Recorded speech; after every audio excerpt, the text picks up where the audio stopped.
Voltando aos nossos estudos nas Sagradas Escrituras, e agora em Apocalipse, capítulo 20, quando temos escolhido o texto desde o verso 1 até o verso 10 deste capítulo, onde vários assuntos estão aqui colocados. Na verdade, muitos frisam, destacam mais um título neste texto de um milênio.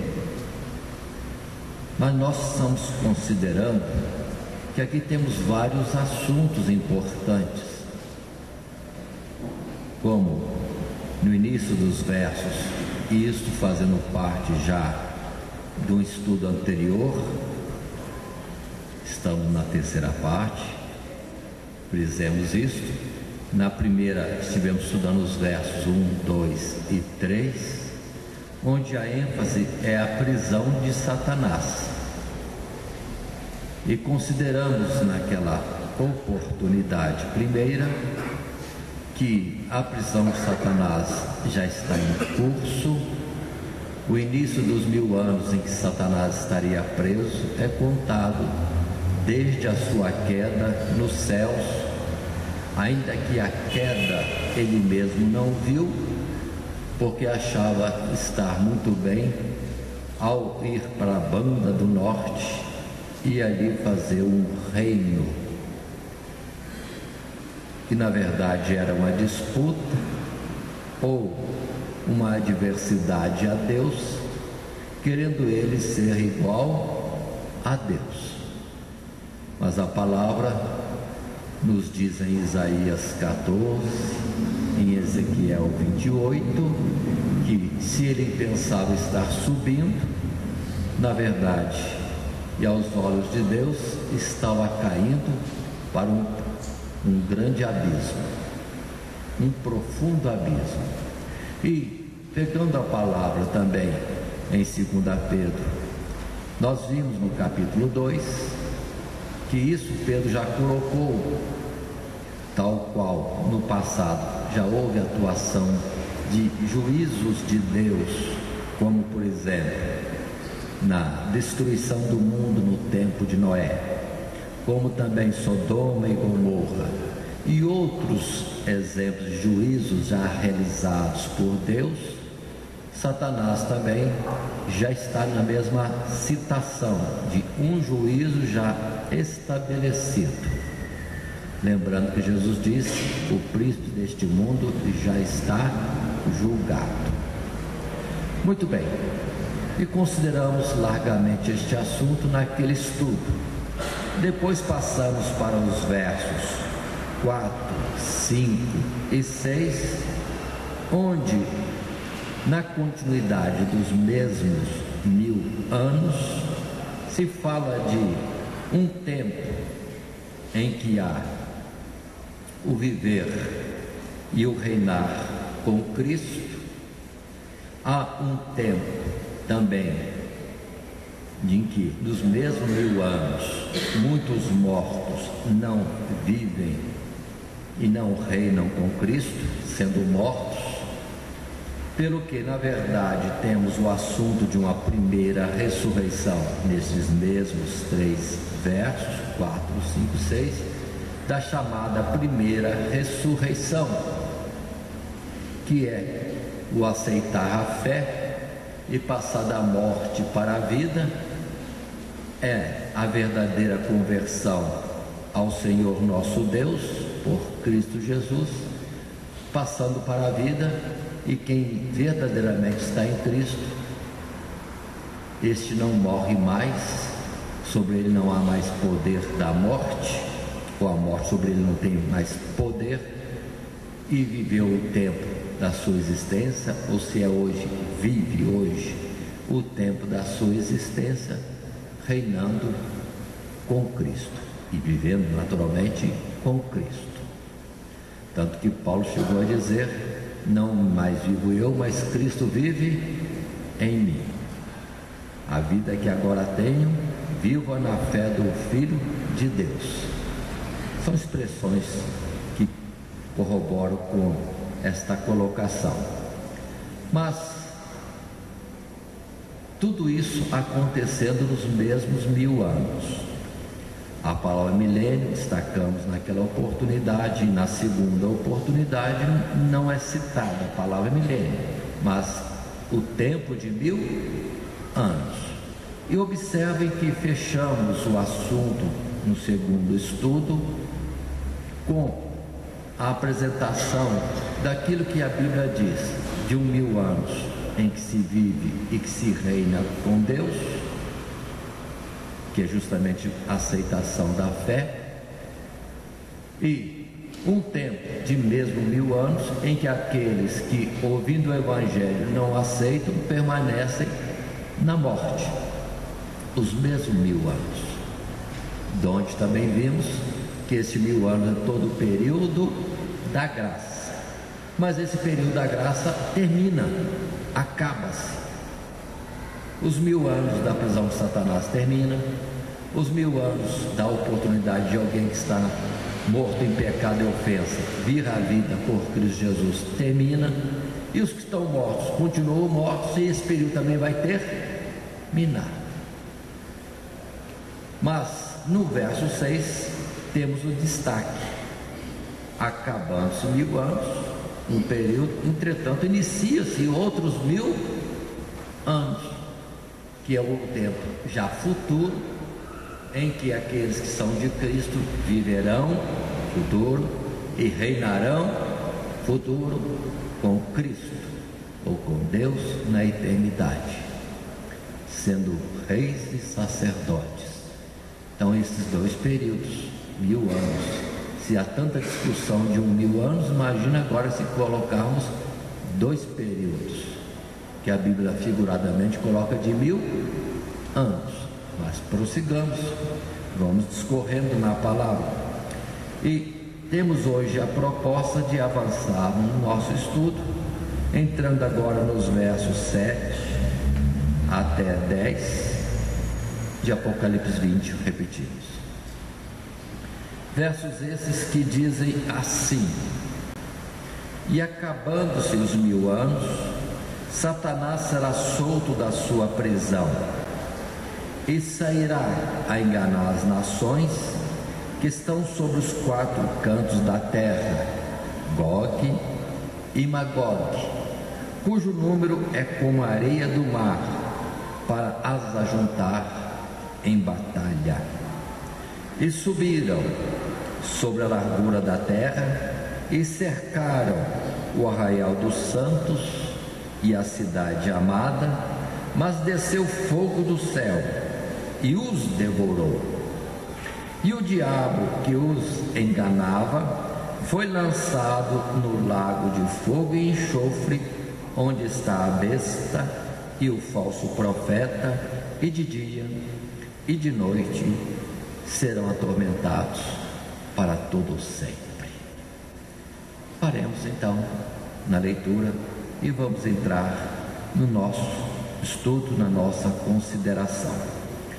Esses 3 períodos de estudo, estamos vendo que, se tantas coisas na Sagrada Escritura se fala de juízo de Deus e de coisas que estão por Deus determinadas e serão cumpridas no seu devido tempo, com respeito a Satanás, estes versos 1 a 10 fala tudo de um tempo em que ele foi preso, o período que permaneceu preso, mesmo período em que Deus dá à humanidade a oportunidade de ser salva pela fé em Cristo Jesus, e o fechar desse período de 1000 anos, quando Satanás então será solto, mas para nele se executar o juízo de Deus, conforme lemos lá em Pedro, na segunda carta, capítulo 2, que foi lançado em cadeias de escuridão até aquele grande juízo. Palavra também que está em Judas, no verso 6, textos já considerados anteriormente. Mas friso o verso 7, Acabando-se os 1000 anos, Satanás será solto da sua prisão. Então há um período em que Satanás é preso e é solto. Esse período inicia-se e acaba-se. Inicia e acaba-se. Muito bem. Consideremos devagarzinho este assunto. Verso 7. Acabando os 1000 anos, Satanás será solto da sua prisão. Muito bem. Qual o tempo que estamos vivendo? Satanás será solto? Em que tempo está acontecendo isso? Precisamos ter um cuidado. Precisamos voltar atrás um pouquinho. Lembrando que temos uma palavra em Apocalipse capítulo 15.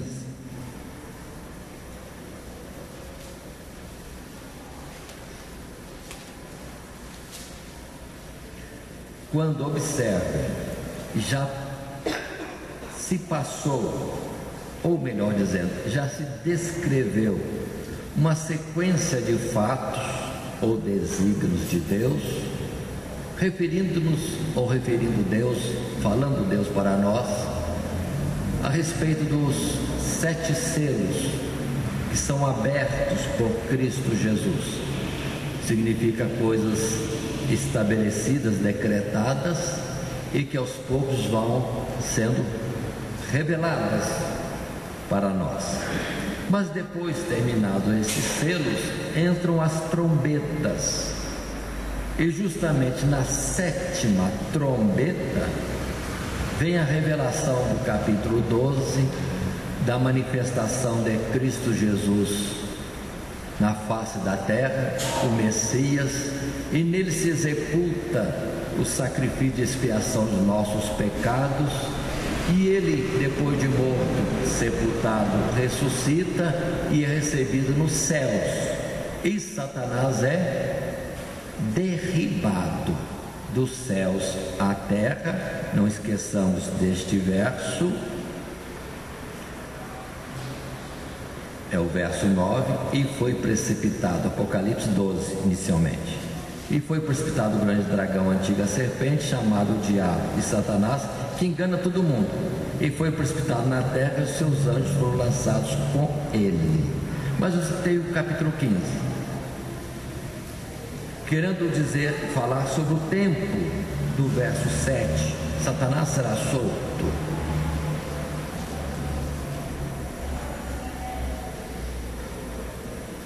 Que tempo?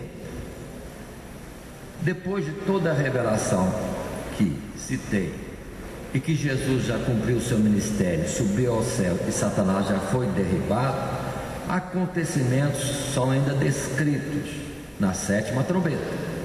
Mas o capítulo 15, verso 1, dá-nos a revelação da ira de Deus prestes a se derramar e ser consumada sobre a face da terra, ou no seu geral.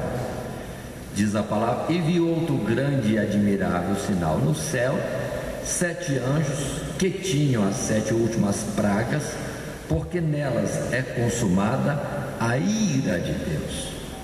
Passando ao capítulo 16 de Apocalipse, também verso 1, se diz: e ouvi vinda do templo uma grande voz que dizia aos 7 anjos: ide e derramai sobre a terra as 7 taças da ira de Deus. Muito bem, é para ser derramadas 7 taças. Os fatos vão acontecendo no derramar de cada uma das 7 taças, até que no verso 12 podemos ler: e o 6º anjo derramou a sua taça sobre o grande rio Eufrates, e a sua água secou-se, para que se preparasse o caminho dos reis do Oriente. E segue-se os versos 13, por exemplo, que diz: e da boca do dragão, e da boca da besta, e da boca do falso profeta, Vi saírem 3 espíritos imundos semelhantes a rãs, porque são espíritos de demônios que fazem prodígios, os quais vão ao encontro dos reis de todo o mundo, para os congregar para a batalha, naquele grande dia do Deus Todo-Poderoso. Estamos no finalzinho. A 6ª taça da ira de Deus foi derramada. Só falta então a 7ª. Mas entre a 6ª e a 7ª, tendo sido derramada a 6ª, vem essa palavra, que há um congregar de todo o poderio das trevas da oposição a Deus para uma batalha do grande dia. E lembra que nós falamos do grande juízo, citado em Pedro e Judas, e aqui o grande dia do Deus poderoso. Mas toda oposição está se colocando, se definindo para combater contra Deus. É nesse tempo que eu quero destacar, tempo, verso 15, em que simultaneamente se diz: eis que venho como ladrão, bem-aventurado aquele que vigia e guarda as suas vestes, para que não ande nu e não se vejam as suas vergonhas. Paremos aqui. Estamos na 6ª taça da ira de Deus. Toda a oposição está se ajuntando, se congregando contra Deus, e ao mesmo tempo se tem esse aviso: bem-aventurado aquele que vigia e guarda as suas vestes. Para quem é essa palavra do verso 15? Senão para a igreja, os de Deus, porque estamos num tempo último, decisivo. E o alerta para a igreja: estejam atentos, guardem, vigiem, porque é chegado o tempo final. Essa mesma palavra foi que Jesus disse para os seus discípulos, e que foi também pregada pelos apóstolos aos novos fiéis, os novos discípulos, e a palavra que chegou até a nós: vigiar, guardar aquilo que temos recebido, porque o tempo já está terminado. Então observem, a igreja presente e sendo alertada, está no último tempo,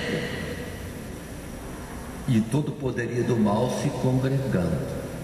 Tudo isso justamente no final da dispensação da graça, e também ao mesmo tempo correndo ainda os 1000 anos.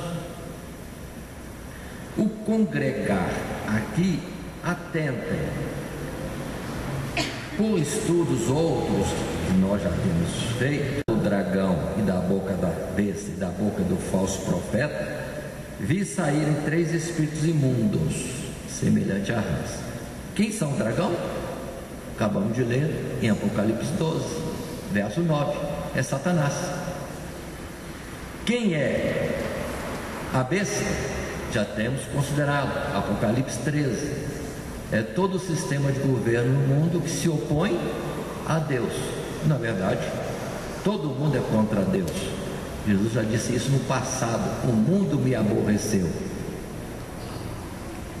Se lemos o Salmo 2, está caracterizado: todos se ajuntam contra o Senhor Deus.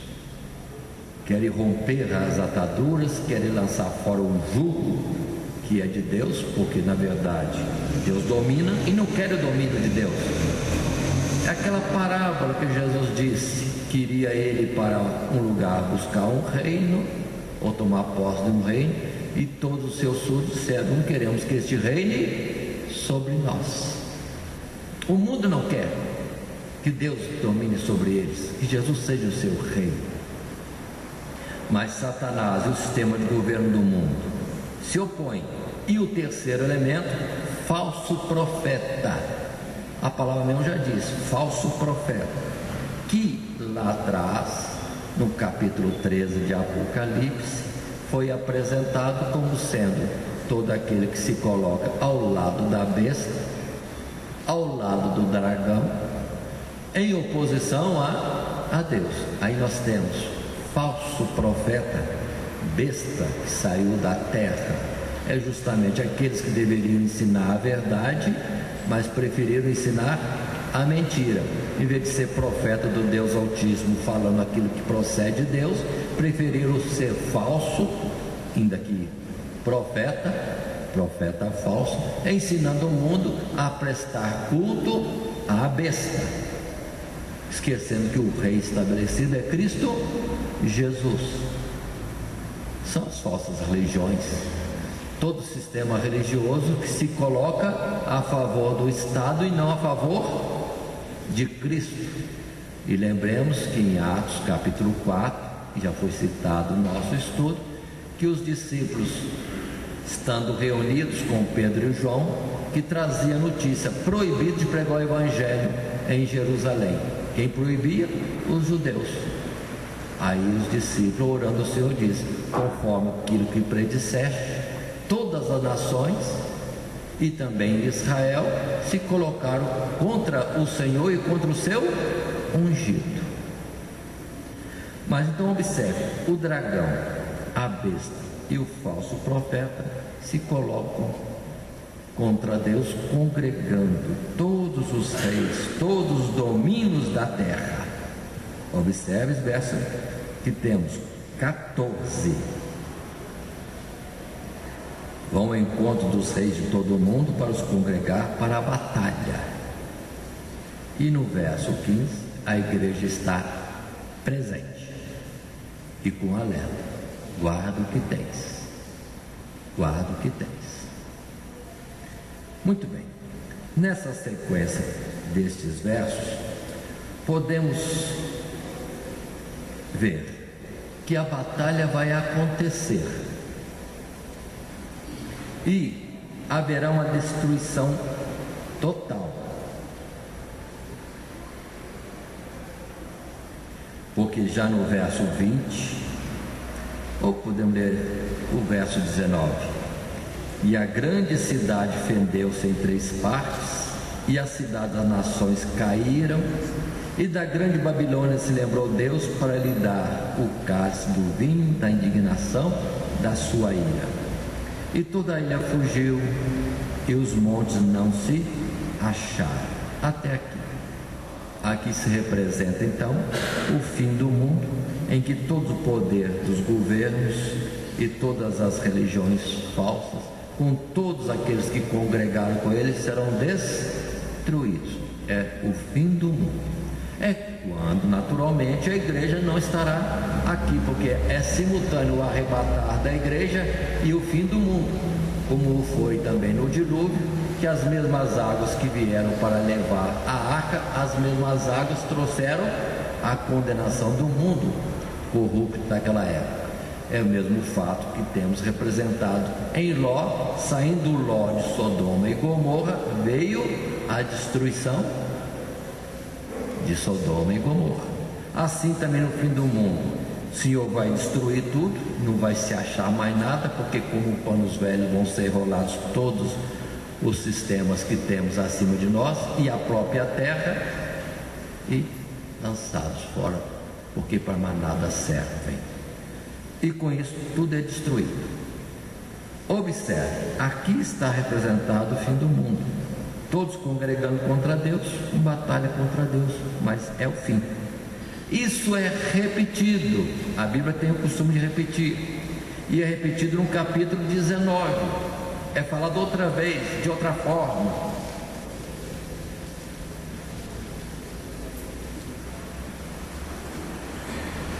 Quando no capítulo 19, verso 11, de novo se volta a visões das coisas celestiais e mostrando o tempo que é de uma batalha final, todo o poder das trevas reunido. Mas no verso 11 lemos do capítulo 19: e vi o céu aberto, e eis um cavalo branco, o que estava sentado sobre ele chama-se Fiel e Verdadeiro, e julga e peleja com justiça. Está falando naturalmente de Cristo Jesus.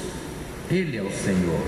Está escrito no verso 14, completando essa primeira visão. Seguiam-no, a Jesus, os exércitos que há no céu, em cavalos brancos e vestidos de linho fino, branco e puro.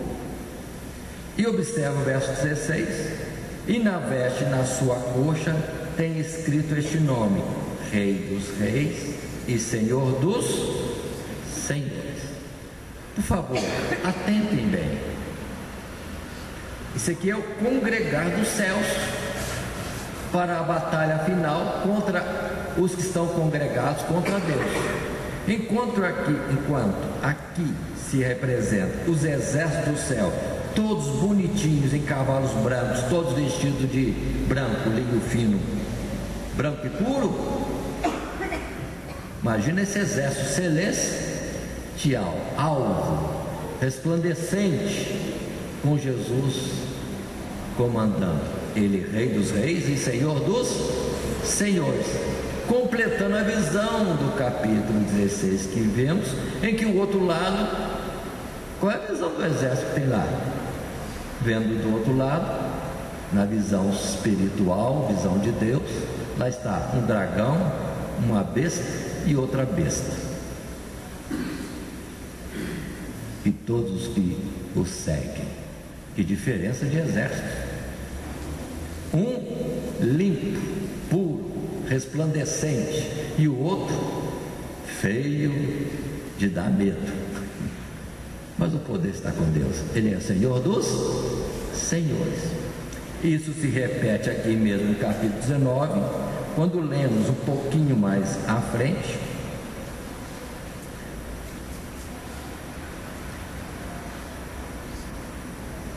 No verso 19, quando se diz: e vi a besta e os reis da terra e os seus exércitos reunidos para fazerem guerra, aquele que estava sentado sobre o cavalo e o seu exército. Paremos um pouco. Então observa o que está no capítulo 16 é clareado no capítulo 19. Estão congregando contra Deus? Não tem importância, Deus não está desprevenido. Deus também tem os seus congregados, o exército de luz para combater o exército das trevas. Lá no capítulo 16 não apareceu o exército de Deus, mas no capítulo 19 apareceu, e é detalhado um pouco, e fala que está pronto para o combate contra a besta e seus exércitos. Muito bem. A batalha acontecerá. Na verdade, isso que nós estamos falando como um futuro, na verdade é um presente e é um passado, porque Paulo já disse que a nossa luta, a nossa guerra, a nossa batalha não é contra a carne nem contra o sangue, é contra as potestades espirituais da maldade nos lugares celestiais. Só que este momento é final, derradeiro. Aí sim, vamos ler o verso 20 do capítulo 19, que a batalha acontece, e a descrição é essa, simples, direta. E a besta foi presa, e com ela o falso profeta, que diante dela fizeram sinais, com que enganou os que receberam o sinal da besta, e adoraram a sua imagem. Estes dois foram lançados vivos no ardente lago de fogo e enxofre. E o 21 complementa: e os demais foram mortos com a espada que saía da boca do que estava assentado sobre o cavalo, e todas as aves se fartaram das suas carnes. Observe esse combate. Todos os governos da terra, verso 20, representado na besta, que é a coligação, ou isso que nós chamamos de globalização, a união de todas as nações, todos os reis da terra, com todas as religiões que apoiam o sistema humano e não se submetem ao domínio de Deus, todos os seus exércitos vão ser destruídos e lançados no lago de fogo e enxofre. Destruição total. Por isso que eu disse naquela ocasião que é o fim do mundo, que aqui se complementa. Todo ser vivente da terra será simplesmente destruído, lançado no lago de fogo e enxofre. Todo poderio, todo governo será lançado na destruição. Todo sistema religioso também. Ou seja, é o fim do mundo, nada mais sobra. Agora tentemos. Compare o capítulo 16 com o capítulo 19. Lá tinha 3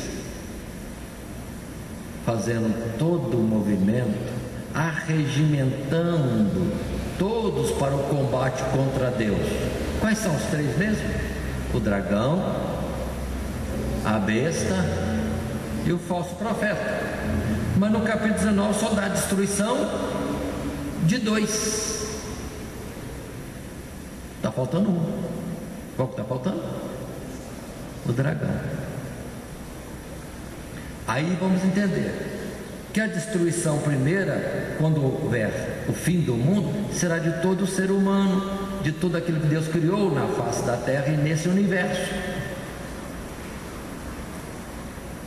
Tudo será destruído, é o fim do mundo, é o dilúvio, é Sodoma e Gomorra queimada, destruída. Pedro, na sua segunda carta, capítulo 3. Tudo na terra se queimará. Hebreus 1, e tudo será lançado fora, porque para mais nada presta. Mas sobrou o dragão. É que o dragão não é físico, não é ser humano, ele é um ser celestial. Daí é que vem então, conforme explicamos antes, a citação do capítulo 20, verso 1 a 10, quando Deus sintetiza nos 10 versos toda a história de Satanás, a sua rebelião, seu afastamento de Deus, o ser lançado em prisão de escuridão, enquanto Deus cria a humanidade, este mundo, e traz as palavras de salvação, ensinando aos anjos que estão em cima qual o caminho correto, qual o procedimento correto. Aí o modelo correto é Cristo Jesus, que não teve usurpação ser igual a Deus, mas aniquilou-se em obediência até o ponto de morte. E que morte vergonhosa na cruz. Os anjos aprenderam sabedoria olhando na terra. Para nós, frágeis seres humanos. E Satanás foi vendo a justiça de Deus e o caminho errado que tomou, pelo que quando lhe vem o juízo, ele está entendendo toda a justiça de Deus e ciente no que falhou, no que errou, a loucura do caminho pelo qual veio esse tempo todo trilhado. Mas observe, Satanás é destruído tão somente após terminar a dispensação da graça, fim do mundo. E as palavras que lemos é Deus tratando agora com Satanás. É com Satanás que Deus está tratando. Por isso volto ao capítulo 20. Já vimos o verso 7, e acabando os 1000 anos, Satanás será solto da sua prisão. Aqui, atenção, verso 8. E sairá a enganar as nações que estão sobre os 4 cantos da terra, Gog e Magog, cujo número é como a areia do mar, para as ajuntar em batalha. Paremos na cruz. Não acabamos de dizer que tudo foi destruído? E o que sobrou? De exércitos humanos não sobrou nada. De nações na terra não sobrou nada. Mas não se esqueçam que Satanás, na sua queda, levou após si a terça parte das estrelas. Está claro? Levou na sua rebelião e divisão lá no céu a terça parte dos anjos, que conforme conforme Isaías capítulo 14, fato já estudado por nós, no verso 13, ele mesmo dizia que iria subir para as mais altas nuvens e colocar o seu reino na banda do norte. Na banda do norte. Nessa altura das revelações, já não existe o mundo. Só existe o quê? O que é celestial. Atenção para isso. O mundo destruído. Satanás vai convencer quem? Para mais alguma coisa? Não tem mais homens? Não existe mais o planeta Terra? E observe a diferença que há no capítulo 16, outra vez.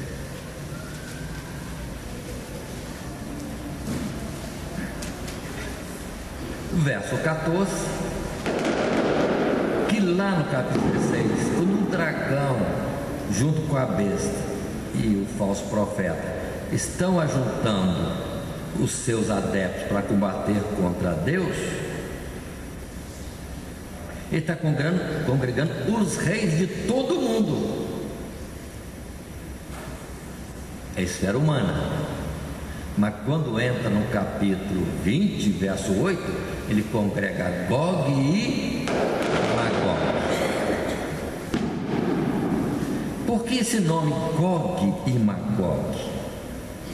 Precisamos ter entendimento. As coisas na terra são figura das coisas celestiais. Deus, quando criou aqui, criou um jardim do Éden, figura do jardim do Éden no céu. Criou seres viventes na terra. Como criou seres viventes? No céu. E vem tanta coisa que são figuras, a lei foi figura, tanta coisa foi figura, para nos falar dos céus.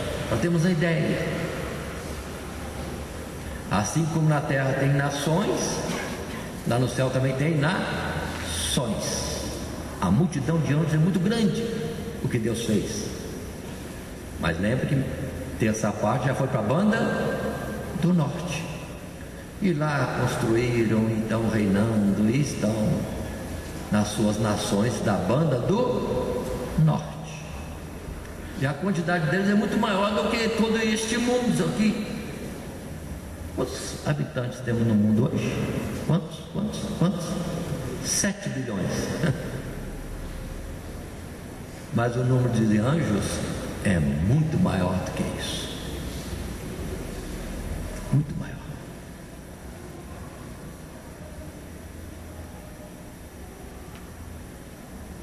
Mas Gog e Magog, sendo as coisas na terra figura, precisamos voltar a Gênesis no capítulo 10, buscar a origem do nome Gog e Magog. Estas, pois, são as gerações dos filhos de Noé: Sem, Cã e Jafé. E nasceram-lhe filhos depois do dilúvio. E os filhos de Jafé são Gomer, e Magog, e Madai, e Javã, e Tubal, e Meseque, e Tiras. E segue mais. Esses descendentes de Jafé, aí já aparece o nome Gog e Magog e outros mais. Descendência de Jafé, que foi muito numerosa e que se deslocou na face da terra para as bandas do norte. Então, na terra, com a multiplicação pós-dilúvio, houve nações formadas, ocupando as ilhas do mundo. Tudo no mundo, os grandes continentes para Deus são ilhas, tudo cercado de águas.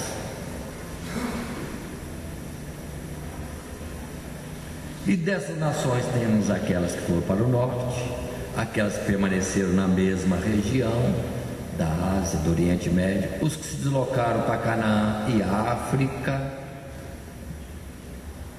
os 3 filhos de Noé. Mas para o norte, descendente de Jafé. Gog e Magog é a palavra-chave para nós. Deus não mostra que houve gente na terra que foi para o norte, nações que foram para o norte, representadas por Gog e Magog. Mas lá no céu, para Deus falar das nações que foram para o norte, os da divisão, da rebelião, os que seguiram Satanás, Deus numera ou dá para eles o nome pela figura de Gog e Magog. São as nações, a multidão de anjos que foi para a banda do norte. Deus chama genericamente de Gog e Magog, mas não fala nada da terra. Deus está falando agora do céu. Quando ele vai referir às nações da terra, fala dos reis de todo o mundo, capítulo 16, verso 14. Mas quando vai falar agora, Satanás congregando nações, ele não fala de todo mundo, ele fala as nações do norte. É Deus representando para nós aqueles que foram no céu para a banda norte. É somente seres celestiais, chamados anjos caídos ou demônios.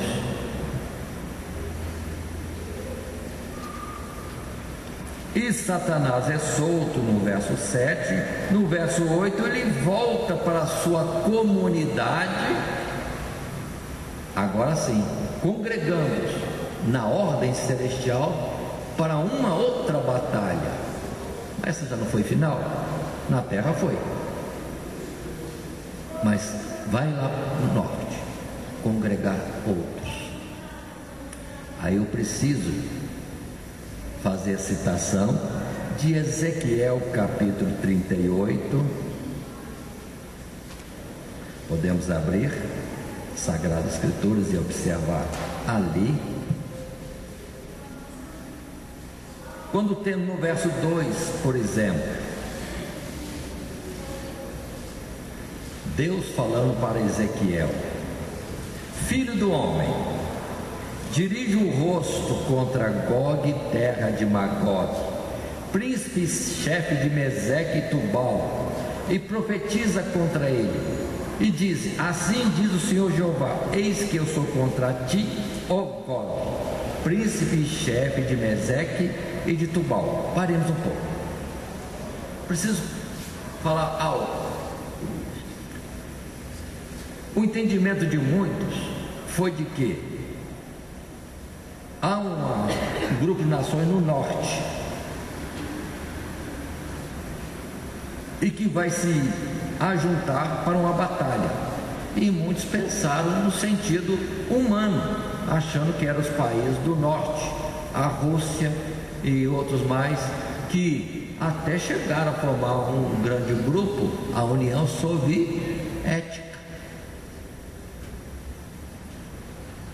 Muitos estudiosos dizem: olha lá, Gog e Magog já está se reunindo, nós estamos perto do fim de todas as coisas, falando em termos de nações na terra. Mas a União Soviética caiu. Aquele grupo de nações da União Soviética desceu ao sul na direção que diziam ser de Israel, porque invadiram o Afeganistão. Já partiu Gog e Magog para Israel, olhando na terra. Mas a guerra no Afeganistão não foi boa para a Rússia, para a União Soviética, e todo aquele sistema ruiu sozinho.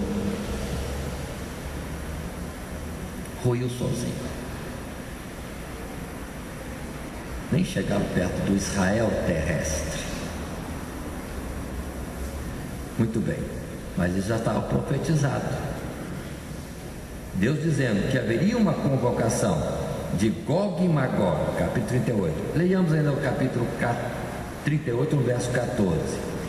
Deus continua a falar com Ezequiel: portanto profetiza ao filho do homem, e dize a Gog: assim diz o Senhor Jeová, não saberás naquele dia quando o meu povo de Israel habitar com segurança.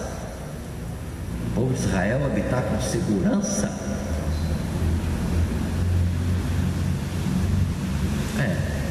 Virás, pois, do teu lugar das bandas do norte, tu e muitos povos contigo, montados todos em cavalo, grande ajuntamento e exército numeroso. 16: E subirás contra o meu povo de Israel, como uma nuvem para cobrir a terra no fim dos dias. Sucederá que hei de trazer-te contra a minha terra, para que as nações me conheçam a mim, quando eu me houver santificado em ti. Quando eu me houver santificado em ti, ó Gog. Atenção, a convocação dos povos do norte, Gog e Magog, para subir contra Israel, é o que está em Apocalipse 20, agora no verso 9. Abrindo Apocalipse 20, verso 9, diz que, voltemos ao verso 7, Satanás solto, verso 8, engana as nações, Gog e Magog, os reis da terra. Verso 9, subiram sobre a largura da terra e cercaram o arraial dos santos, a cidade amada. Para quê? O detalhe é que muitos ainda confundem povo de Deus com Israel. O Israel carnal foi um povo tomado por Deus como figura do seu povo, mas o tempo das figuras acabou. Paulo já diz em Romanos capítulo 2: o Israel de Deus não é o carnal, é o espiritual. O que é circuncidado? Não na carne, mas no seu coração. O que é dirigido por espírito, e não o que tem descendência, DNA em Abraão. Precisamos visualizar. Aquilo foi figura, uma nação na terra, Israel, para Deus falar de uma nação que ele tem em si na terra, que é o Israel de Deus. Por isso que quando Deus falava a Abraão, falou de sua descendência como estrelas do céu e sua descendência como areia, um lá em cima, outro aqui embaixo. Em Abraão temos duas descendências, em Isaac temos duas descendências. Quais são as descendências? Os que são da terra e os que são do céu. Quais são os do céu? Os que andam na fé de Abraão, ainda que sendo filhos de Abraão, como Ismael, filho de Isaac como Esaú, mas não tiveram aliança com Deus. Numerosos depois, mas são pó, areia da praia, do mar. Mas agora, diferentemente, os que são de Deus, Paulo diz astros. Daniel capítulo 12 fala astros brilhando eternamente no firmamento de Deus.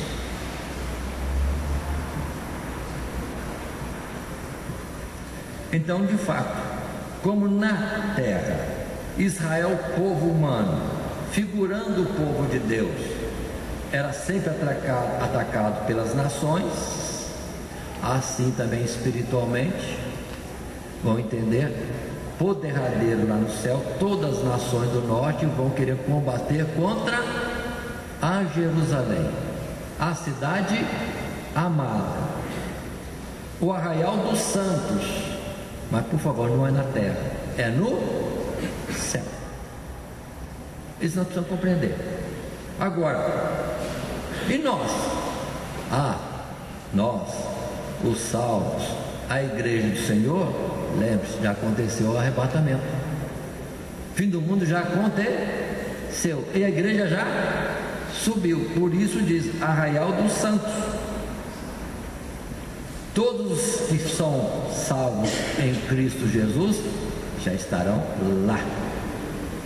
Já serão como os anjos, todos os que foram originados da terra e os que foram fiéis a Deus, anjos, lá no céu, estaremos juntos para sempre, habitando na cidade amada. Detalhe,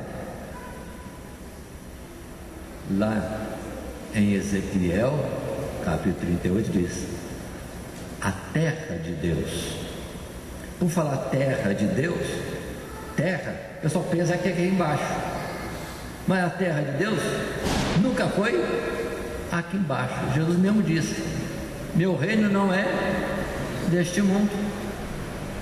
Precisamos lembrar de Gálatas capítulo 4, versos 25, 26, que Paulo disse: sim, tem uma Jerusalém que é de baixo, e que é como Agar, escrava com seus filhos. E Agar lembra a Arábia.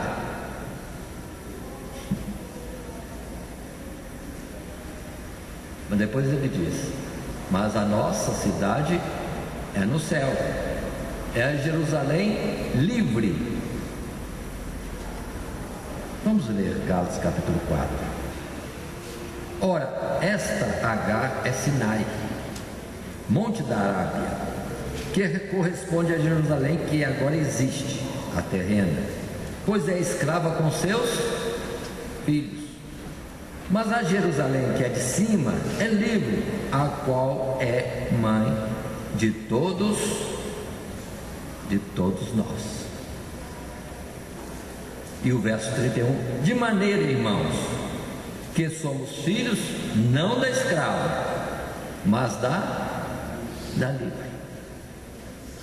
Isso que precisamos entender. Jerusalém terrestre, Jerusalém celestial. A terrestre acabou. Em termos de figura, não representa mais a cidade de Deus. Foi figura. A cidade de Deus, na verdade, onde Deus mora, onde os anjos moram, é no céu. E para onde a igreja vai. Para onde a igreja vai. Então precisamos entender: este mundo vai acabar no momento que espiritualmente todas as trevas congregadas contra Deus. E observe que as nações estão contra Deus hoje.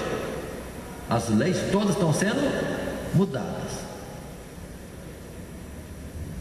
E o povo vive nas Olimpíadas, na Copa do Mundo, só entretenimento próprio das disputas gregas, que é o próprio da besta, porque a besta é um leopardo acrescentado com parte de leão e urso. É a globalização, mas seguindo o modelo grego. O mundo está aí na Copa, o mundo está nas Olimpíadas, o mundo está aí tirando as leis que tinham base nos mandamentos de Deus e colocando a aberração, como vemos a este presente tempo, desonrando o casamento, afrontando ao Criador que criou o casamento como união de um macho e uma fêmea para gerar filhos e formar família. É o mundo contra Deus. Nos governos, a lei, quem define é o sistema de governo. Mas o que acontece? Tudo isso vai ser destruído. É a batalha de Deus contra eles. E Satanás agora não vai ter mais nenhum homem para tentar, porque os homens que existiam já foram arrebatados, revestidos de um novo corpo, imortal, incorruptível, e já entraram nos lugares celestiais. Já estaremos na Jerusalém celestial, cidade que não tem muros nem ferrolhos. Porque é a paz. O muro da Jerusalém celestial é o próprio Deus. É só verificar isso em Ezequiel e em Zacarias. A cidade de Jerusalém não terá muros, porque Deus é o muro, é o limite. Todos que tiverem Deus estão dentro de Jerusalém.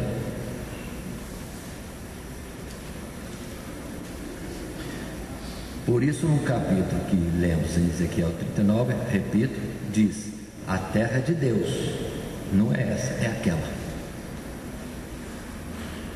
Satanás não tem mais ninguém para tentar, vai então dirigir-se àqueles que ele já seduziu na rebelião contra Deus no passado longe,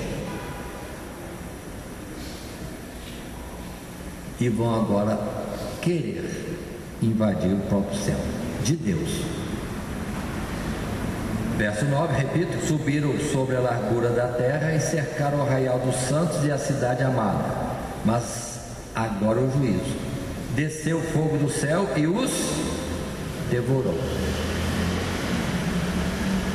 É o fim de Satanás. A continuidade, verso 19, verso 10: e o diabo que os enganava foi lançado no lago de fogo e enxofre, onde está a besta e o falso profeta, e de noite e de dia, ou de dia e de noite, serão atormentados para todo. Então observe: Satanás, o dragão, será destruído por último. Destruído por último. Depois de Deus acabar com todo o sistema de governo contrário de todas as religiões falsas e de todos os seus seguidores, e já ter dado à igreja o descanso lá no arraial dos santos, a cidade amada. Voltando a Ezequiel 38, precisamos ver mais alguns versos.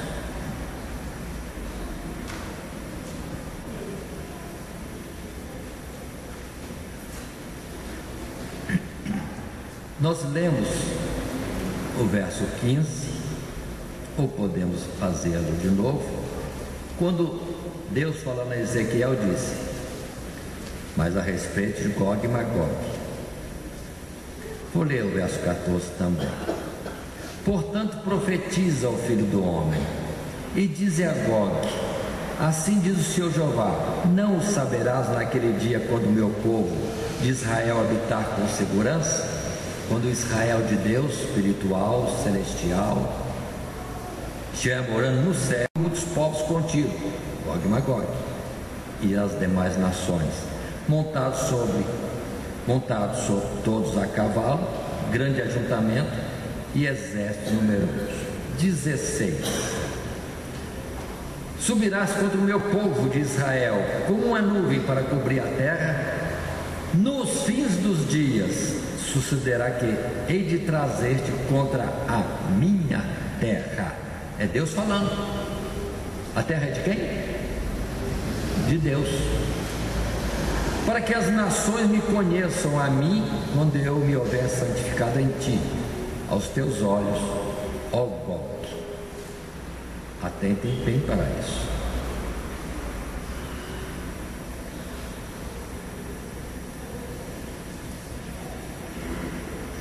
O verso 17 é interessante, que diz assim: assim diz o Senhor Jeová: não és tu aquele de quem eu disse nos dias antigos, pelo ministério dos meus servos, os profetas de Israel, os quais naqueles dias profetizaram largos anos que te traria contra eles? Então de quem que Deus está falando? Confirma aqui. Deus falando a Ezequiel, que é de 2.500 anos atrás, que esse tal Gog e Magog de quem Deus está falando é aquele que os profetas antigos também já falaram. Então não é um homem, não é um comunista da Rússia ou da União Soviética ou de alguma nação do norte. Deus está falando do poder celestial rebelde, que agora, no fim dos dias, chegava o seu tempo de Deus prestar ou executar o seu juízo.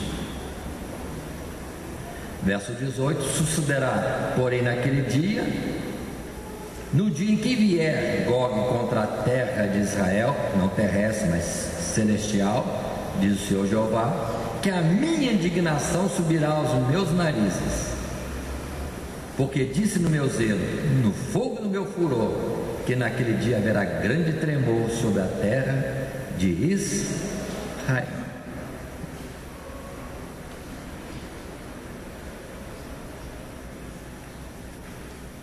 Verso 23: assim eu me engrandecerei e me santificarei, e me farei conhecer aos olhos de muitas nações, e saberão que eu sou o Senhor. Se no princípio Satanás fez uma rebelião e divisão contra Deus, dizendo que queria ser como o Altíssimo, então ele queria ser um rei igual a Deus, queria ser Deus como Deus, queria ser o Senhor como Deus.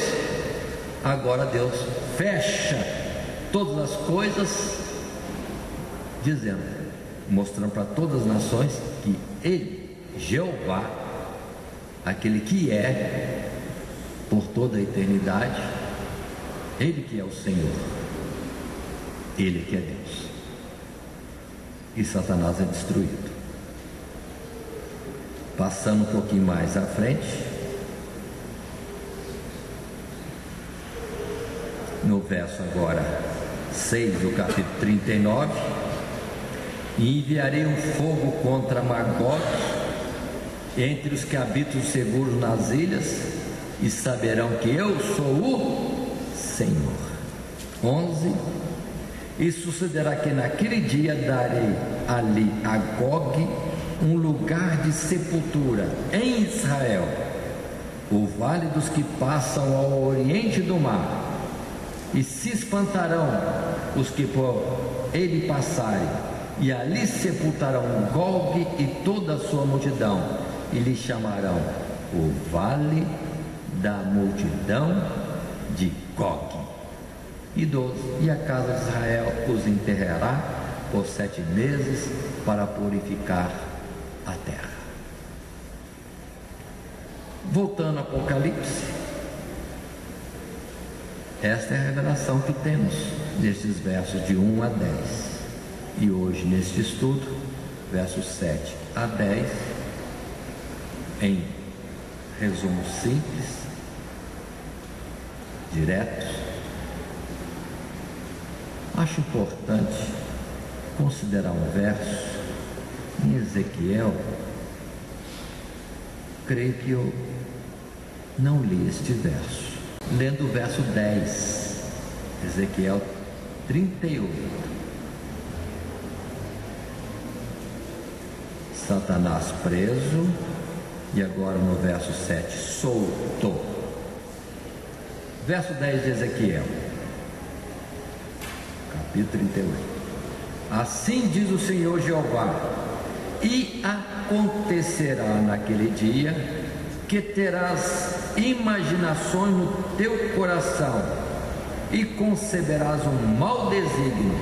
Verso 11: e dirás: subirei contra a terra das aldeias não muradas, virei contra os que estão em repouso, que habitam seguros, todos eles sem muro, e não têm ferrolho nem portas.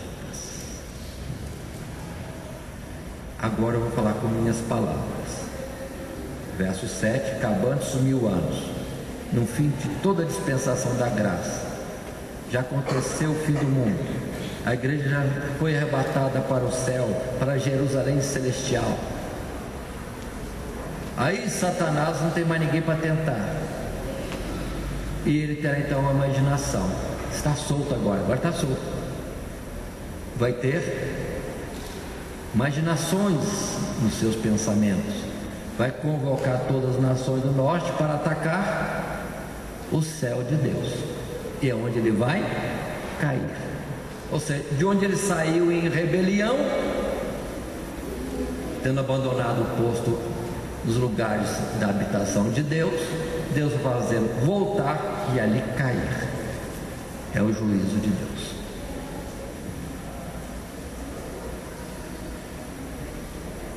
Por isso esse aspecto solto. Aí é como se Deus deixasse ele como que ter uma ideia. Todo o tempo ele batalhou contra Deus no sentido indireto, atacando a obra das suas mãos. Nós, homens criados à sua imagem e semelhança, naquele dia ele vai atacar lá no céu direto. Contra quem vai se levantar por último? Contra Deus, mas está predito. Deus falou, estou falando antes, pelos profetas mais antigos, de que virás para cair no lugar de onde você saiu em rebelião, nas terras de Deus, terra de Israel, não terrestre, mas celestial. O verso 9, subiram mesmo para a Jerusalém, cidade amada de Deus. O diabo, Satanás, que já comandou-os na divisão, vai comandá-los para essa investida final, mas será destruído, lançado no lago de fogo e enxofre, onde estão todos aqueles, todo ser humano, grandes e pequenos, que não submeteram ao domínio de Deus. Satanás por fim destruído. Mas lembre-se, Satanás não é o último inimigo a ser vencido. Satanás já foi vencido há muito tempo, mas só que vai ser o último a ser destruído. Aí sim, lançado no lago de fogo e enxofre, onde já está, nesse tempo da revelação, a besta e o falso profeta. E a sua condenação será para sempre. E ali é o lugar da chamada segunda morte.